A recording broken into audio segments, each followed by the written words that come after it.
Hello and welcome back. It is Sunday, January 18th, 2026. And we are ready for another deep dive. We are. We're looking at a stack of reports today from TechWorld Bangladesh covering the last 24 hours. And I have to say, the theme that's emerging is pretty intense. That's a good way to put it. Yeah. We're not just looking at new gadgets or, feature updates. Yeah. This is a fundamental restructuring of how our digital and even our physical spaces are governed. It feels like that whole move fast and break things era is officially, dead and buried. Oh, absolutely. We're in the move carefully and follow the rules era now. We really are. We've got a massive story out of Australia on social media bans, some, let's say, controversial updates to ChatGPT, and then some really big infrastructure news from Bangladesh. Yeah, and while those might sound like they're all over the place, cars, chatbots, bans, they all point to this idea I think we can call digital guardrails. Digital guardrails. I like that. Tech world is basically being forced to grow up. It's becoming regulated, standardized, and frankly, a lot more serious. Serious is exactly the right word. Okay, so let's start with the one that is arguably the biggest shock to the system. We're looking at the fallout from Australia's new world-first law banning social media for anyone under 16. This isn't a proposal, it's live. And the numbers coming out of just the first month are, well, they're difficult to wrap your head around. The report says that in just 1 month, 4.7 million social media accounts have been closed. Wait, hang on. Yeah. 4.7 million. Million. We have to just pause on that. That is not a rounding error. That's like the population of a small country just wiped off the digital map. In 30 days. It's a decimation of the network effects for that age group. And you have to think about the mechanics of this. You don't delete nearly 5 million accounts by just asking people nicely. No way. This has to be some kind of government-led enforcement. It has to be. The platforms, your TikToks, your Instagrams, they must be using some pretty stringent identity verification to pull this off. It's got to be more than just enter your birthday. Oh, for sure. We're probably talking biometric estimation or even direct links to government databases. The source calls it a government-led enforcement of digital safety. So the state isn't just setting the rule, they're enforcing the mechanism. They're enforcing it. The Australian government decided the online risks for kids just outweigh the benefits, so they brought out the legislative stick. It's a wild scenario. I mean, if you're 15 in Sydney right now, you are digitally invisible compared to your friends in other countries. And that creates this fascinating vacuum. But for our discussion, it sets a global precedent. You can bet regulators in Europe and the US are watching that 4.7 million number very, very closely. Right. If mental health stats improve in Australia over the next 6 months. This model is going to get exported. Yeah. Fast. The argument that it's too hard to enforce it evaporates. Exactly. But, it's interesting. The stack also gives us a counter narrative to this. Not everyone is going for the nuclear option. Right, which brings us to WhatsApp. It's the perfect philosophical counterpoint, really. How so? Well, while Australia is all about exclusion, ban the user to remove the risk, WhatsApp is focusing on changing the architecture of the platform itself. Okay, so this is their new initiative for digital safety for kids and teens. Exactly. The goal is digital protection, not digital removal. They're targeting specific risks, things like communication with strangers, fraud, unwanted conversations. So here's the question I have, the technical one. WhatsApp is end-to-end encrypted, E2E. How can you protect a kid from a stranger's conversation if you can't read the messages? That is the billion-dollar question, and the answer is likely metadata and client-side signals. The app doesn't need to know what you're saying. Just that you're saying it. And to whom? It can see that a 50-year-old account with no mutual contacts is suddenly messaging a 14-year-old account at 11 o'clock at night. So they're flagging the pattern of the connection, not the content. Precisely. It's a safety by design approach. Yeah. They're probably adding friction like pop-ups or warnings, making it harder for strangers to find kids' accounts in the first place. So it's trying to sanitize the room rather than just locking the door. That's a great way to put it. It's a softer approach. But speaking of things that are, let's say, less soft and maybe make users a bit uncomfortable, we have to talk about what's coming to ChatGPT. Ah, yes. The pivot to monetization. We all knew this was coming. We did, but the way they're doing it is very specific. The report says OpenAI is putting ads below the conversation. And here's the key phrase. I know exactly which one.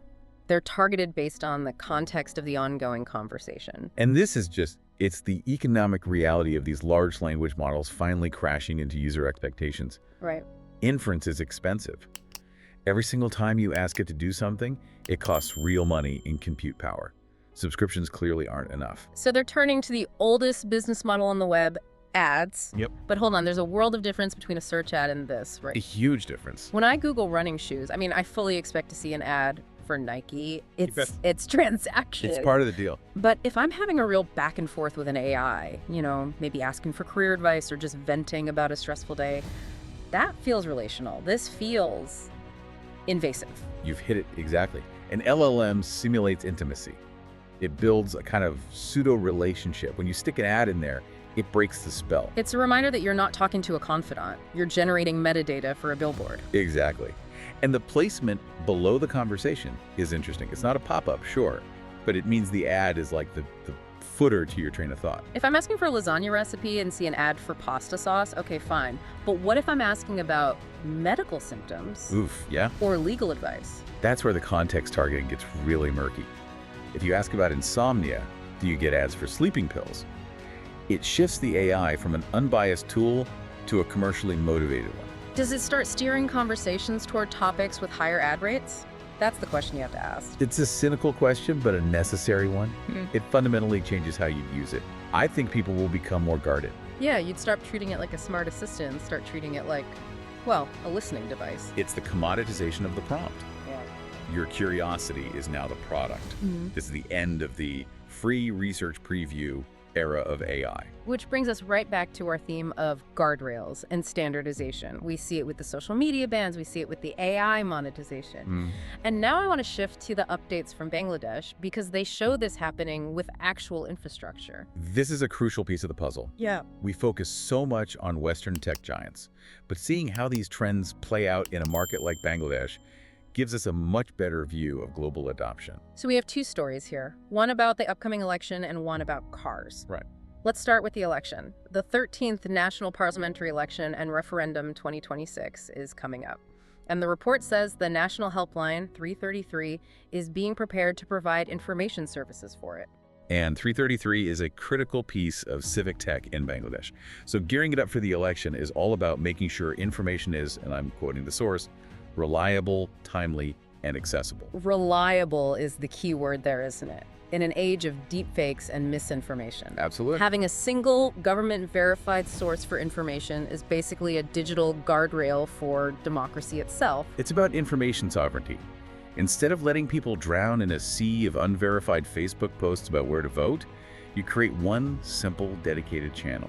It's not sexy tech, but it's essential tech. High utility, not high tech. It stabilizes the whole information ecosystem. It's infrastructure. And speaking of infrastructure, let's talk about the car news. Because on the surface, a new car launch. It sounds like just a press release. Right. But the details here signal a really big shift in the market. This is the update from MG Bangladesh.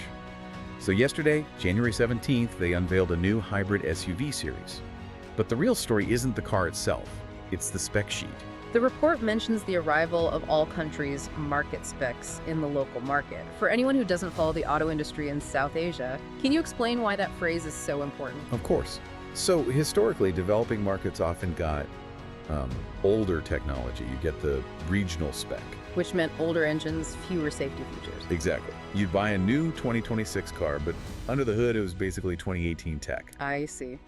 But this all-country spec, it means the MG hybrid being sold in Dhaka is technologically identical to the one being sold in London or Sydney. It signals global parity. And that ties right back into our theme. Just like Australia is standardizing digital safety and OpenAI is standardizing its business model, the Bangladesh market is demanding standardization in hardware. Consumers are not accepting second-tier tech anymore. The gap between cutting edge and mass market is closing everywhere. It really paints this picture of 2026 as a year of, systems more than surprises. I like that. We're not being wowed by the existence of the tech anymore. We're figuring out how to actually live with it. We're figuring out the terms of engagement. And those terms are getting stricter. So when you look at this whole stack, 4.7 million deleted accounts, ads in our AI chats, government helplines, global spec cars, what's the synthesis for you? What's the one thing you think people should take away from all this?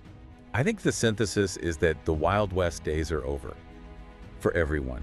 Technology is no longer some unregulated playground. It's being treated as critical infrastructure. Exactly.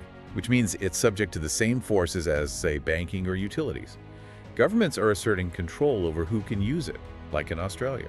And companies are asserting control over how it pays for itself, like with ChatGPT. And markets are asserting control over the quality of the hardware. We're trading a certain kind of freedom and chaos for structure and standardization. That's the trade-off. It is.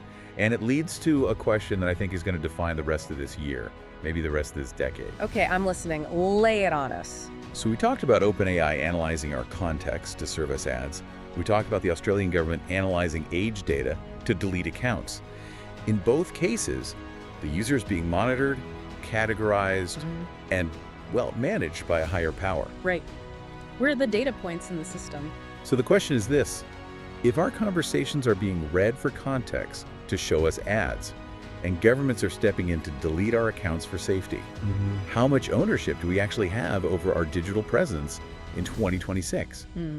Are we the users of this technology anymore?